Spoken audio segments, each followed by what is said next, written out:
Hello, this is Simon Brew. I'm the editor of Film Stories magazine, and a very warm welcome to the latest episode of the Film Stories podcast. Come with me. And I show you how deep the rabbit hole goes. And movies that had stories. That the story just sucks them in. This is just the beginning. Stories. We would be honored if you would join us. Hello, and a very warm welcome to Film Stories with Simon Brew. I am Simon Brew. As always, that's absolutely everything you need to know about me. The aim of the podcast, though, is, well, it's given away the title. I'm here to talk of the stories of film, and I talk about development stories, marketing stories, production stories, release stories, all those bits and bobs that go to make the films that we know and sometimes love. Just that, the films that we know and sometimes love. The films I tend to choose this podcast tend to lean more towards the mainstream than anything else. They're films I'm certainly interested in or invested in to some degree. I try not to do snark. I try not to punch down. This podcast is a celebration of cinema, the fact that films get made. They're really hard to make, and I'm really glad they exist. The first of the two films I'm going to talk about in this particular episode, though, it doesn't actually need an awful lot of introduction, not least because I've played some of the glorious score from it already.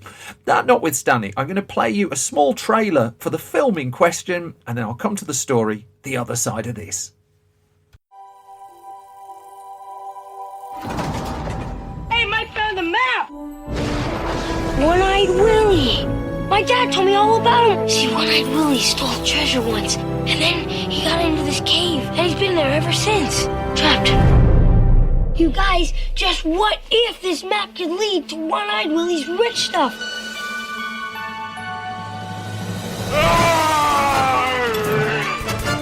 I'm setting booty traps. You mean booby traps? That's what I said, booby traps. I want to go home. Don't say that. Goonies never say die!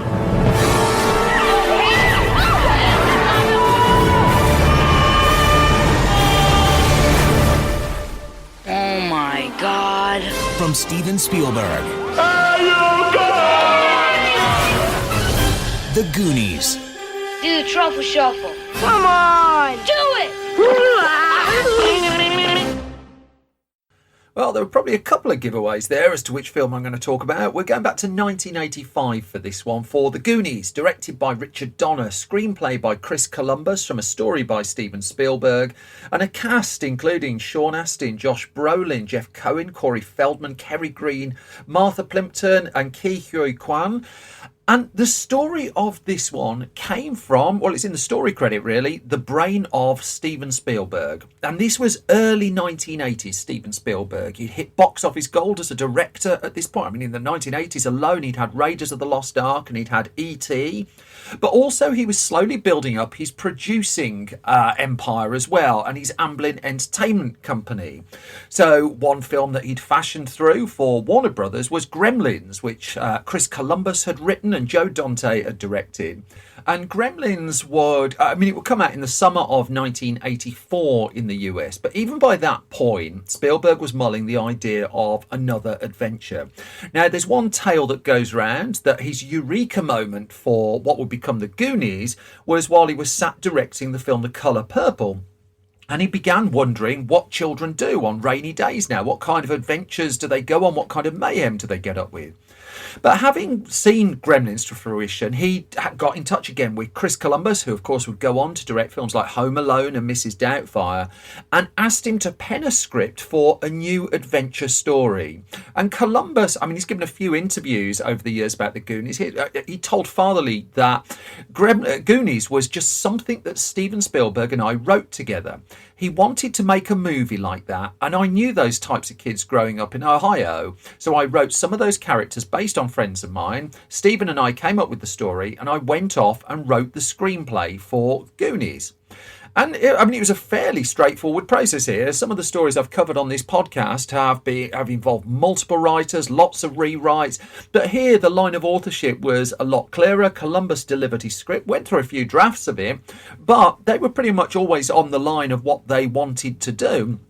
And Warner Brothers, of course, was keen to continue its relationship with Spielberg at this point as well. And why wouldn't it? He was the reigning box office king. He was bringing families into cinemas in gigantic numbers.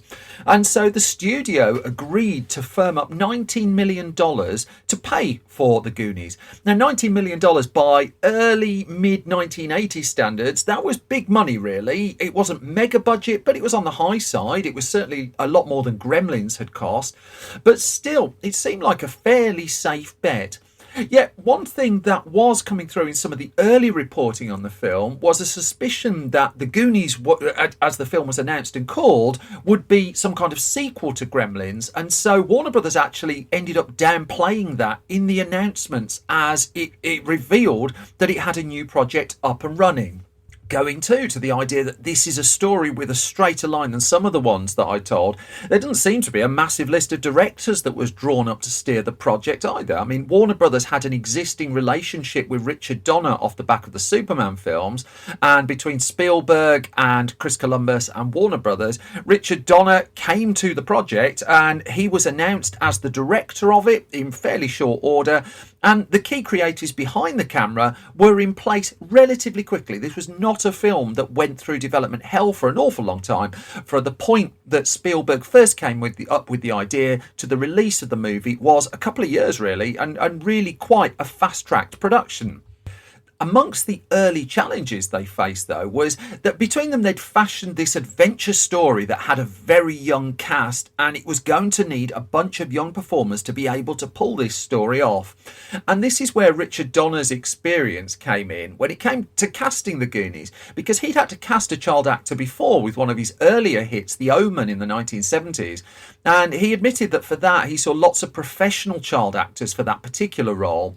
And he didn't want that. He wanted something a bit more instinctive. He wanted something less taught, really. And so the audition process for the Goonies was a lot more open, and people would come along to the Amblin Entertainment office, and lots of young performers came, whether they were experienced actors or not. Now, some of them did have experience and did have screen credits. I mean, Sean Astin at this stage in his career was already a young actor with some demands on him, that he was having to choose between putting himself forward for an audition for the Goonies or for the film Explorers. I mean, you couldn't really go wrong with those two. But as he would admit, he opted to go for the film where he got to kiss the girl at the end, and so he put himself forward for the Goonies, and duly landed effectively the lead role in this one. It was in the waiting room at Amblin that Corey Haim and Corey Feldman met for the first time. Feldman would get cast in the Goonies and Corey Haim wouldn't. Both of them auditioned for the role of Mouth. Now, Feldman had been called in actually because he'd worked on Gremlins the year before. Also in the audition room were actors Joe Pantoliano and Robert Davi. Davi would go on to play a Bond villain, of course. And it was their joint audition and the fact that they were going so backwards and forwards between each other in that audition that got them on board. Meanwhile, Spielberg had brought Ke Huy Quan to the movie off the back of working with him on Indiana Jones and the Temple of Doom, and the cast gradually fleshed out. Josh Brolin, it was his first big screen role, Jeff Cohen, Kerry Green, Martha Plimpton, and I mean, you have to say, whoever was overseeing the casting process of this one, they didn't do a bad job, really, did they? And so it got to the point where by August of 1984, the formal announcement of it all hit Daily Variety, the Hollywood trade paper, that Spielberg, through his Amblin Entertainment arm, had set the film up at Warner Brothers. Donner was going to direct. Filming was going to start in the autumn of 1984, and it was full steam ahead. And again, unusually for a story on this podcast, filming did start on time. In fact, it kicked off on the 22nd of October 1984. And in the case of the Goonies, it was primarily a location shoot for the movie, and that suited Richard Donner fine. I've covered a previous film of his on this podcast, Maverick, and talked there about how he enjoyed being in the outdoors and shooting a Western in the wide open landscape. And he would admit in interviews that he liked shooting on locations rather than sound stages. In fact, he did in some of the promotional interviews for the Goonies, he was open about this as well. He liked not seeing the end of things, effectively. And while there were some sets inevitably built for the Goonies, such as the One-Eyed Willie pirate ship, some of the tunnels, and those were built on Los Angeles-based sound stages, for the most part, they were able to leave Hollywood behind for this one, and they headed for Astoria in Oregon in the US. Now, there's been lots of retrospective interviews on the Goonies, given the enduring popularity of the film, and most of them are in entire agreement that this was a chaotic set, that you had young performers on location running riot, not in like vandalising the place kind of thing, but there was an anarchic feel to just kind of the ensemble here. And some of them, again, were on a set for the first time. I mean, Richard Donner would reflect to Empire magazine a few years ago. He said there was no controlling anyone. I mean, there was no control on set. And so Donner would be careful with the way that he would direct his young actors, and they would tell stories of the direction that he most gave them was when he would call out big eyes to them so that they could look at something in wide-eyed wonder. And then the gang, and on the whole they gelled, would pretty much do as they're told. You see quite a lot of big eye shots in the final movie. And so there was none that, I mean, Corey Feldman talked about making the Goonies in his memoir Choreography, and he said of Richard Donner, despite his penchant for yelling, he was really just a big softy. And he said, so it was natural that we all wanted to spend time with him, but we were not allowed under any circumstances to bother him when he was in that trailer. So Donner had on set what was described as a monstrous box of a thing with heavily tinted windows. And he said he usually kept it parked at the bottom of a giant hill just below the Walsh home that we see in the film. And in fact, this trailer that Donner used on set does appear very, very briefly in the movie as well. And that's where he would lock himself away from the chaos from time to time when he needed just kind of get his head together. It was also a very well-known story, I think, that Donner harnessed that wide-eyed wonder of his young performers in the roles. And let's go to that, the pirate ship that I was talking about, the One-Eyed Willie pirate ship, which is one of the centerpiece sequences of the Goonies. I don't think I'm giving an awful lot away there. But this was a ship that had taken a couple of months to build. And I mean, there's lots of movie influences right through the Goonies. In this particular case, the ship was inspired by a film called The Seahawk, starring Errol Flynn. And it had been built pretty much in secret away from the eyes of the young cast, even though I think Corey Feldman managed to sneak onto the set and see it a bit early. Everyone else didn't. And so there's a moment in the film where we see this bunch of young performers seeing this pirate ship in character for the first time. And the myth of this one is that was the first time they saw it. It nearly was. As it turned out, Donner would apparently use the second take of the young actors seeing the ship for the first time. But as Sean Astin described in his book There and Back Again, An Actor's Tale, he said that Steven Spielberg wanted to promote a sense of adventure on the Goonies. And so he said he and Richard Donner once blindfolded several members of the young cast and backed us onto a set that had been designed to look like a pirate ship. And he said the feeling that he and Dick Donner wanted to capture on film was the feeling they wanted the audience to have, the feeling of surprise, wonder and awe. And I think that pretty much comes across as well. Another of the famous scenes in the Goonies also has a story behind it. This is the Truffle Shuffle, performed by the character of Chunk, played by Jeff Cohen. As someone who battled weight a lot at school, I was exposed to being asked to do the Truffle Shuffle lots and lots of times. But if you're unfamiliar with it, it involved Jeff Cohen having to lift his shirt and wobble his tummy around to the amusement of everyone around him. Now, Cohen would admit that he was self-conscious of his body, and so Donner was able to pretty much clear the set for him to be able to perform this. But also there was another thing in the back of Jeff Cohen's head as he came to the Goonies, because he'd been cast in the role, but he contracted chickenpox just before filming, which he kept secret from the filmmakers for fear of losing the role. However, in the Truffle Shuffle sequence, there are marks on him that just give the game away a little bit. And as he told Willamette Week, he said, I was recovering from the chickenpox. We kind of kept that to ourselves. I didn't want to get kicked out of the movie. And he said one of the earlier scenes I shot was the Truffle Shuffle. If you look, all my belly, I have chickenpox, and they had to put makeup on it. He wasn't the only one who had some battles with the makeup chair. The former American football star John Matuszak was cast in the role of Sloth, and that was a 5-hour makeup job every day to transform him into that part, including 1 or 2 remote control bits put on him as well. But for the most part, there was a lot of improvisation on this set, particularly with the young cast. Donner was a huge fan of improvisation. You see it particularly with the later Lethal Weapon films, that he was happy to film the screenplay, but he also wanted to see what everyone can do. And in fact, in one or two key sequences in the movie, I mean, there's one scene where Sean Astin's character, Mikey, has a monologue about One-Eyed Willie and life. And instead of giving Astin all the lines to say for this one, he just gave him the scraps of information that his character would need so that Astin could tell the tale in his own words. And again, he just wanted to get that kind of innocent, untrained authenticity. On the other side of the experience spectrum, though, was the late, brilliant Anne Ramsey. Now, Anne Ramsey was, I mean, as Mama Fratelli in this one, she's effectively the villain of the piece. She turned up in films like Throw Mama from the Train as well.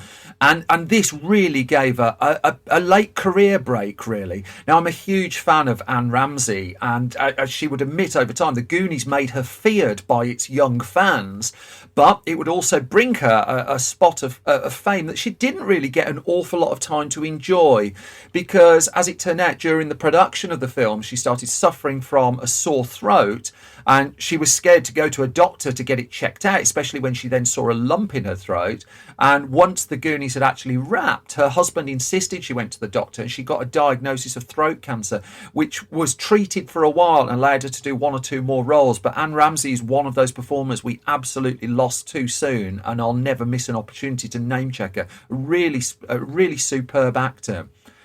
It was a high profile set, this one, that they were on location. It was a Spielberg, it was a film with Spielberg's name on it, and he was behind the camera, with all due respect to Richard Donner and Chris Columbus, he was the sparkling name that drew people there, and people would come along and take a look. I mean, Michael Jackson visited a few times, and going to one of his gigs was an incentive for the young performers at one point. I've got nothing else to add there.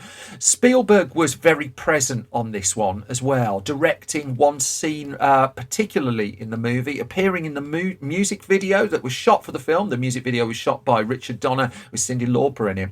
And I mean, Sean Astin would reflect on the way that Richard Donner and Steven Spielberg effortlessly worked together on this. So going back to his book, he said one of the great things about working on the Goonies was that Dick Donner and Steven Spielberg made the set and the experience so real.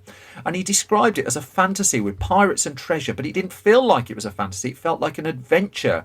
He said Dick and Steven were incredible engines with different strengths. He said there was a time when I thought Dick didn't get it, that he didn't understand the real poetry and mystery of the story. And in retrospect, of course, I knew I was wrong. He did get it. It's just that he was something of a drill sergeant. Get over here, kid. Hit your mark. Say your line. Now get out of the way. And Astin would describe him as a bold leader on set, but also admitted, I didn't realise that this masked his true sense of the magical. Now, Astin would contrast that with the way Spielberg was on set, and he would describe them effectively as co-directors on this, although Donner, to be clear, is the credited director. And he said the tenor and the ambience when Spielberg was directing scenes was much gentler, more whimsical, and he described them both as extraordinary directors. There were other people who came along to have a look at the filming of this, that Tim Burton and Paul Rubens came along at one point. Rubens and Burton were working on the first Pee Wee Herman movie at that point. Harrison Ford popped in, Dan Aykroyd popped in. And generally, it was a happy set, this one, a very happy ship even. With one or two exceptions. I think Corey Feldman admits in his book that he and Martha Plimpton didn't see eye to eye, really.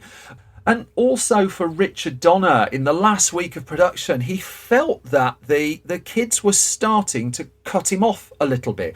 I mean, the film would wrap production on the 21st of March 1985. And remarkably, actually, this would be a film of this size that was able to be filmed primarily in sequence.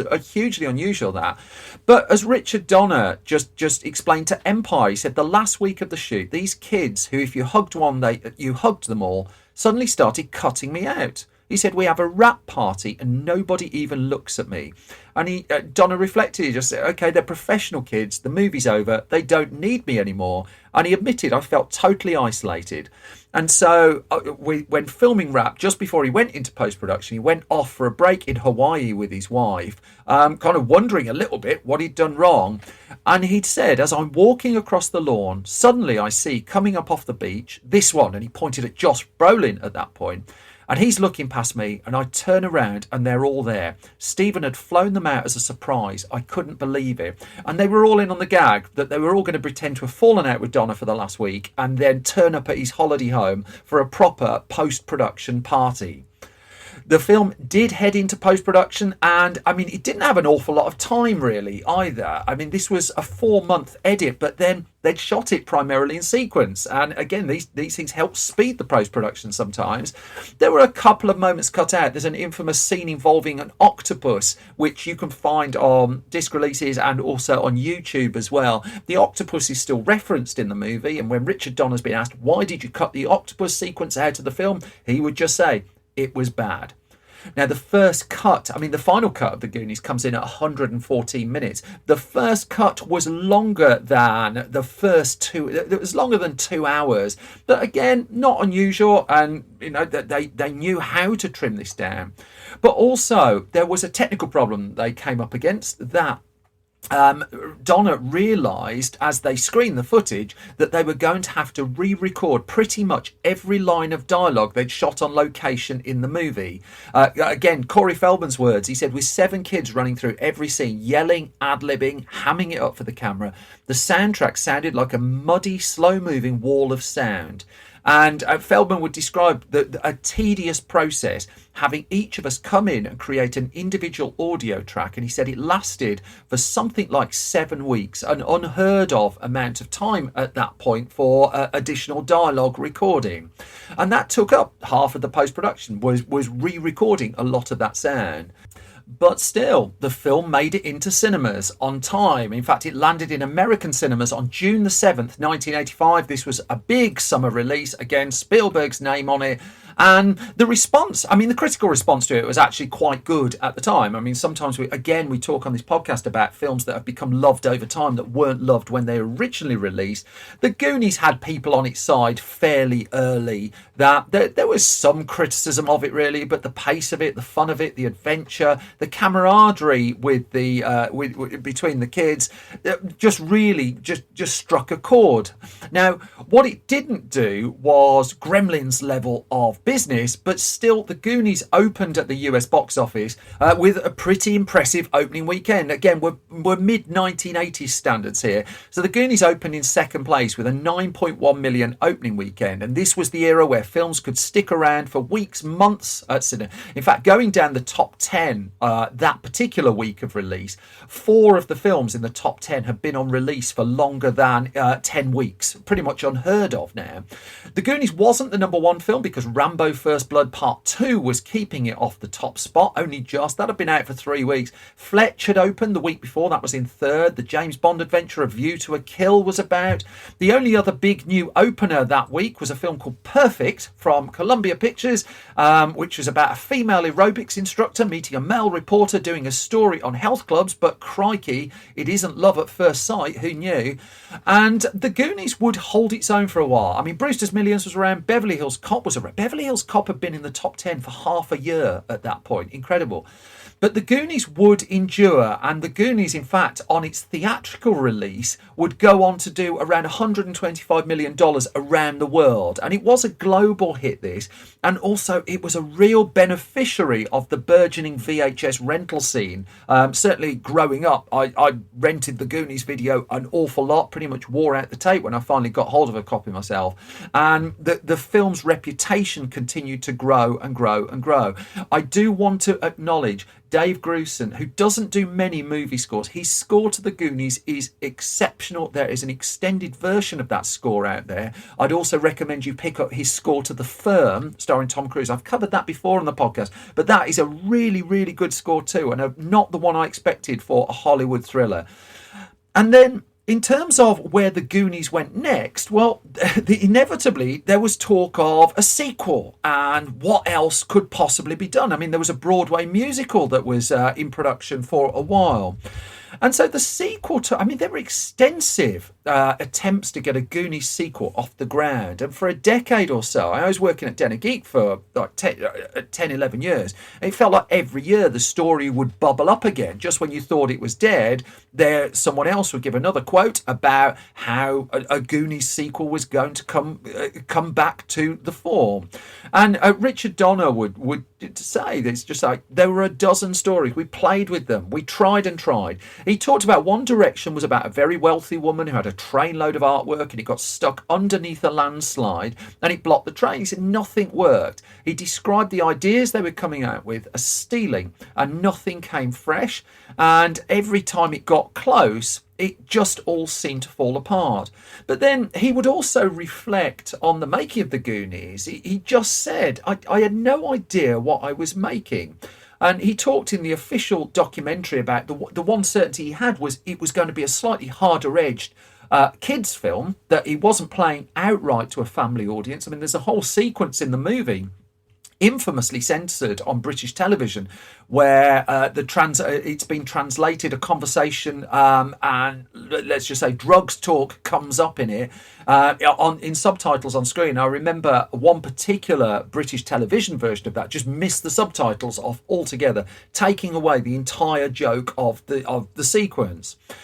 Chris Columbus would admit he'd had a phone call off Richard Donner about possibly doing a sequel, and I think it got to a point about May 2021. It was Corey Feldman who kind of just said that even though Chris Columbus was saying he was writing a sequel, he didn't think it was going to happen, that instead Richard Donner was leaning towards his final film being Lethal Weapon 5. But of course that didn't happen. That we lost Richard Donner in the summer of 2021, and that really ended the chances of a further Goonies movie. There is one other linked project which has come about on television, which is a series about a bunch of students recreating the Goonies shot for shot. And again, Donner was involved with this. A pilot version was shot of it. In the middle of 2021, it was then announced that the pilot wasn't going to be picked up for series. And the latest I got on this, I mean, I'm recording this in April 2022. And so in December 2021, Disney Plus has now apparently picked up that series, and it looks like it might finally happen. And that is the closest I suspect we'll get to any kind of Goonies 2, at least outside of video games and such like. One thing is very much clear. I mean, there's a lot of beloved family movies that came about in the 1980s that are still enjoyed by the people who saw them first time round and their children as well.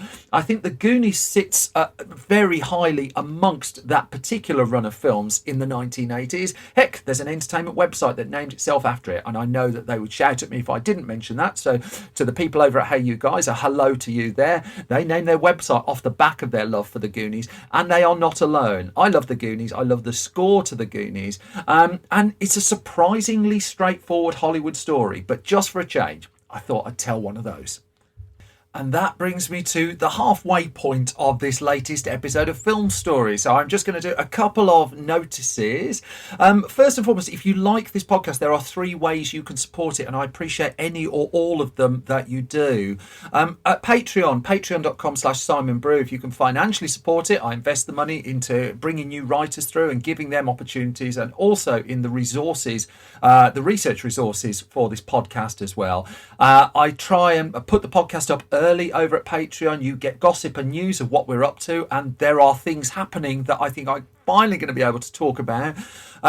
Or stroke, and if you can subscribe to this podcast, that really helps. If you can leave ideally a hugely positive review, that really helps. I'd like to say we had a massive marketing budget. We don't. It's me in a room in the West Midlands. If you can just leave a review or subscribe, that kind of helps with the algorithms and helps put podcasts like this to the top of the list.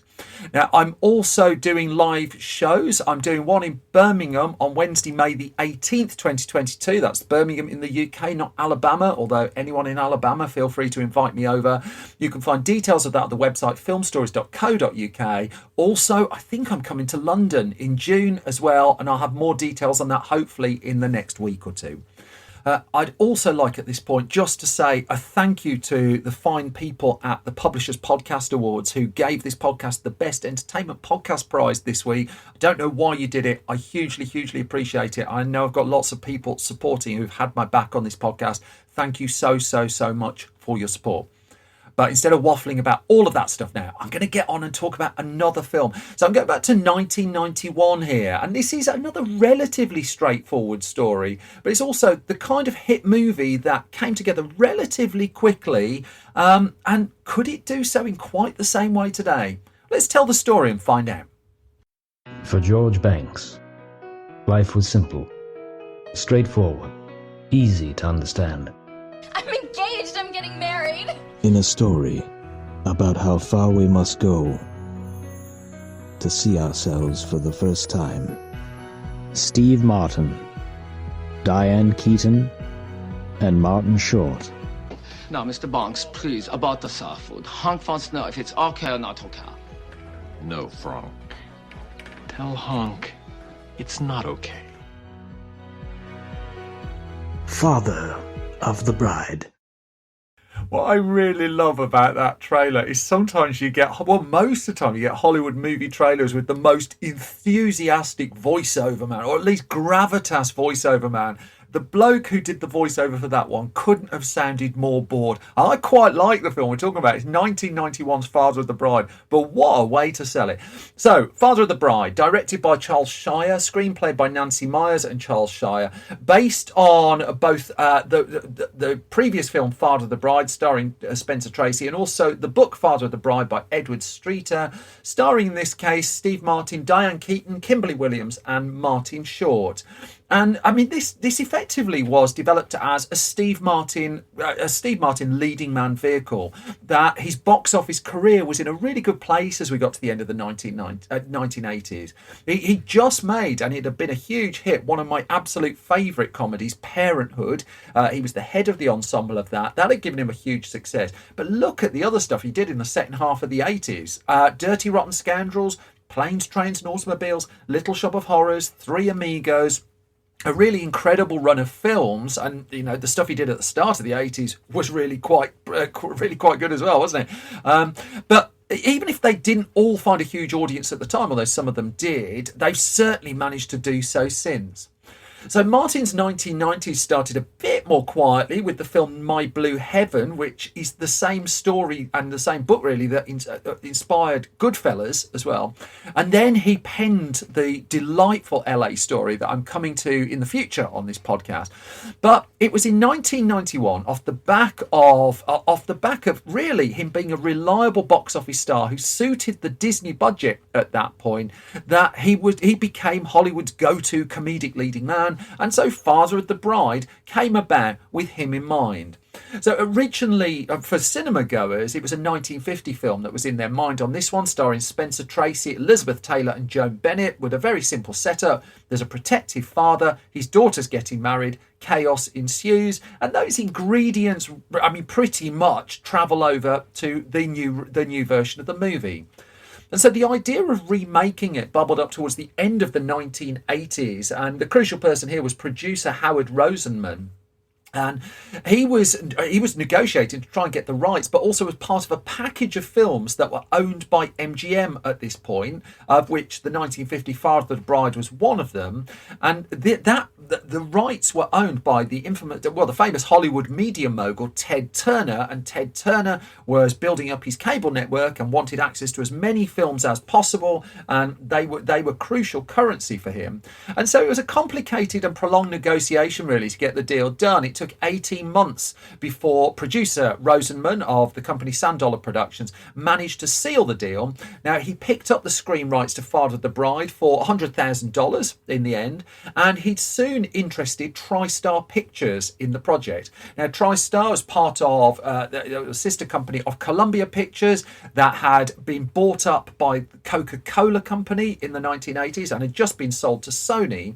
And so TriStar at that point was interested, but there was a fly in the ointment of it making the deal, that Ted Turner wanted to make sure that if he sold the rights to a remake of Father of the Bride, he in turn would get the television broadcast rights to the new movie. Well, TriStar wasn't having any of that, and it turned the film down in the end off the back of that single negotiation point.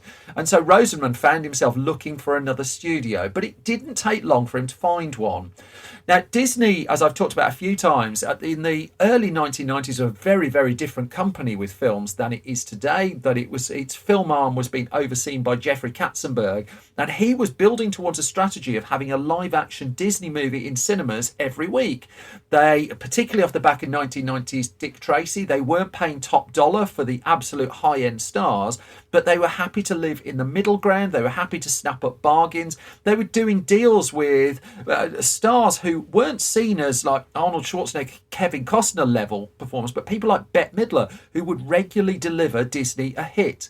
So in this case, Howard Rosenman took the project to Disney, and it felt that this would be right for its Touchstone Pictures arm, and it went to Ted Turner as part of the negotiation and was persuaded to seal the deal when Turner was offered a cable television deal as part of the negotiation for Father of the Bride. Now, what this meant was then, once Disney had it, development could get underway really quickly.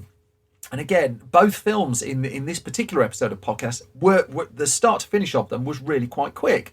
And so I've talked about films where a star is found and when the script is already underway and the director's on board, but not so here. This was a star vehicle. You look at something like Jennifer Lopez in Made in Manhattan or something like that, whatever you think of that film, that was developed as a vehicle for Jennifer Lopez. Father of the Bride very quickly became a vehicle for Steve Martin. He was first on board amongst the creatives. Disney approached him, and the film was very much going to be shaped for him.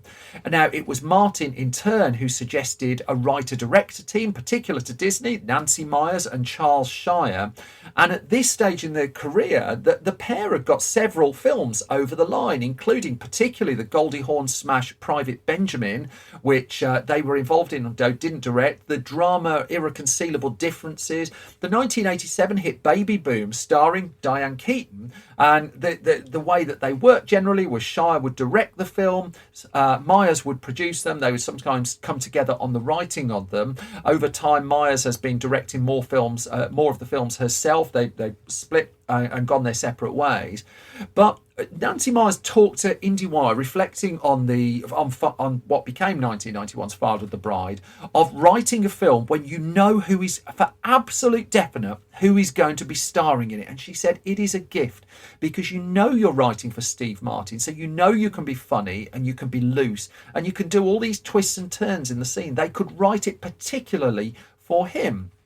Now, just because Steve Martin was on board, the rest of the casting wasn't as straightforward. I mean, Martin brought along Martin Short as well, who would take on the role of Franck in the movie.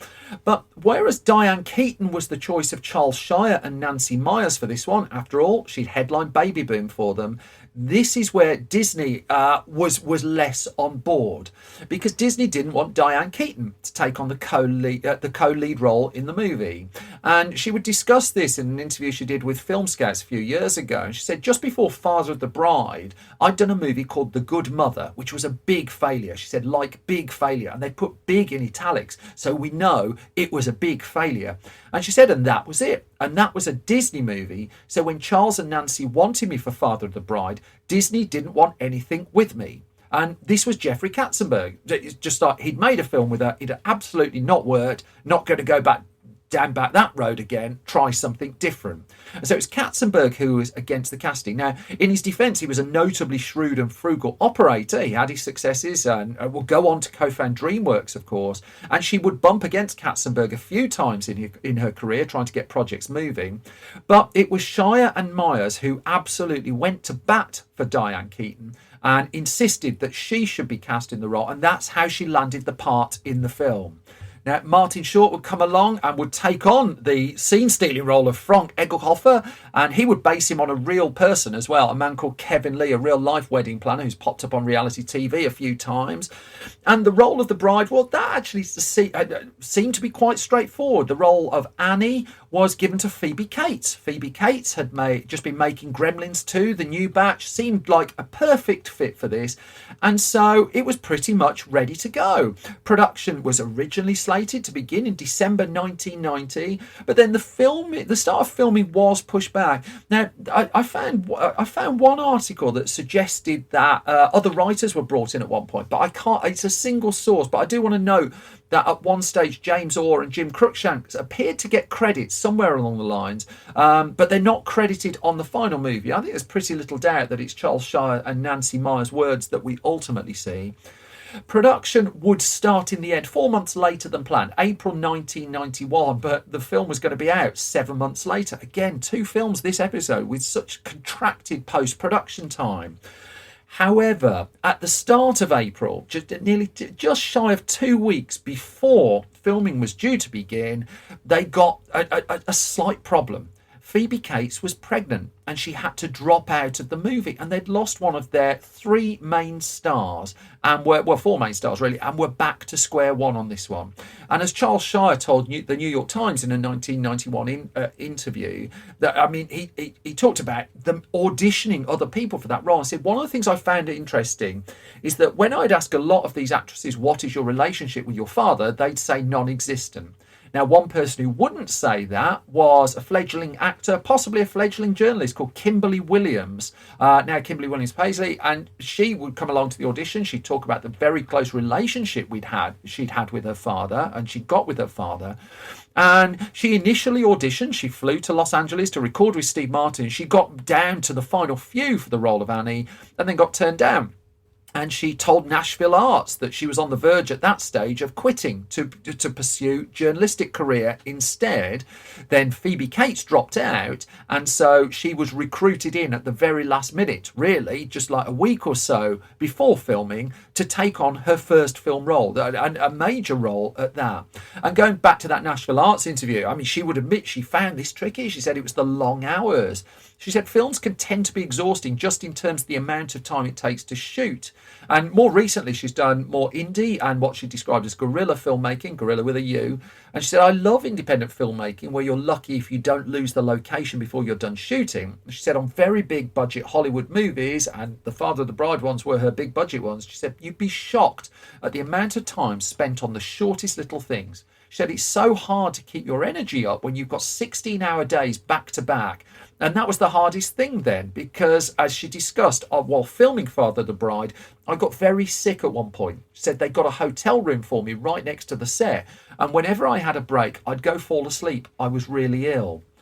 Now, the film was shooting in and around California, close to Disney HQ, and in line with many Disney productions at the time. It wasn't a massively elaborate production, really. The budget on this one was still $20 million, but it did have some of that heading in the direction of Martin and Keaton as well.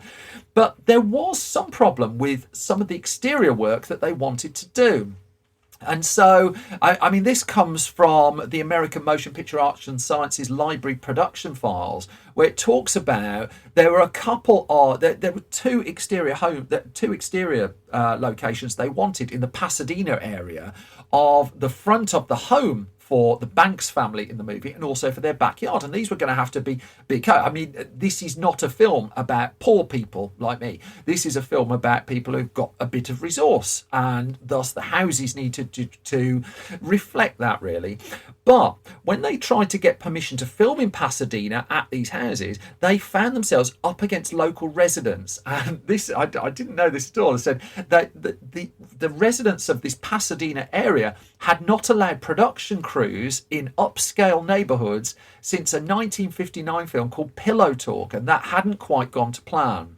And in the end, what happened was it was the profile of Steve Martin and Diane Keaton who got involved that got 115 local homeowners putting together a petition of consent that was submitted that got them permission to film on those Pasadena locations. They'd looked at around 300 houses before they'd found the right one, so they were clearly going to make an effort to get it, and they absolutely did. Now, Shire would talk in the New York Times interview about a particularly challenging scene where Steve Martin's teetering on the edge of a swimming pool at one point with a pair of Doberman dogs. And let's just say on this particular day of the production, and it was probably the most difficult, the dogs weren't exactly playing ball, and they'd done 10 takes, and the dogs just kept running up to Martin, and rather than like snarling and attacking, well, let's just say they were being slightly friendlier dogs than the film needed them to do. And in the end, what they did was they shot Martin plunging into the pool, and their quote, worked out what to do about the dogs later. And so they had to go and get in a different pair of dogs to get the shots that they wanted, because the original ones they hired were just too friendly, and that's not what they needed. Now, this was interesting because at this stage, Disney was on a deadline. It had earmarked the film for release on December the 20th, 1991.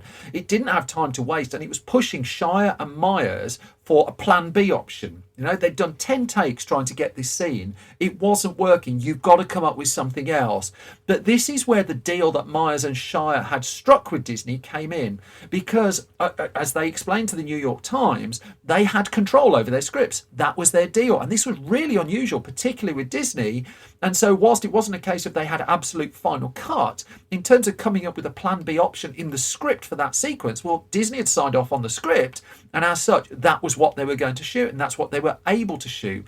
So they didn't have total autonomy over the project, but they certainly had more autonomy than some Disney directors were enjoying at the time. Filming would wrap up on the 3rd of July 1991, so it was a 3-month shoot in the end, and a fairly simple post-production story on this one, that they went into the edit. There's 5-month gap from wrapping up to release, but again, this was a comedy. There weren't massive special effects or anything like that they needed to worry about. They just had to worry once they tested it, once they shaped the film down, would people like it? And on the whole, the critics were a bit I think that was their word. That particularly there was a lot of citing the original as far superior, but also the original had been 41 years before and was out of the minds of most cinema goers. Martin Short was agreed as something of a scene stealer in this one, although interestingly, when he would return for the sequel, he would tone down the accent of his character Frank, because otherwise he felt he's just doing exactly the same thing again. But to Disney's delight, Father the Bride became that rarest of things at the end of 1991, and that was a surprise box office hit. Now, 1991 was a tricky year for big Hollywood blockbusters. It was the year that Hudson Hawk had underperformed, for instance. The Last Boy Scout around this time hadn't done quite what was expected.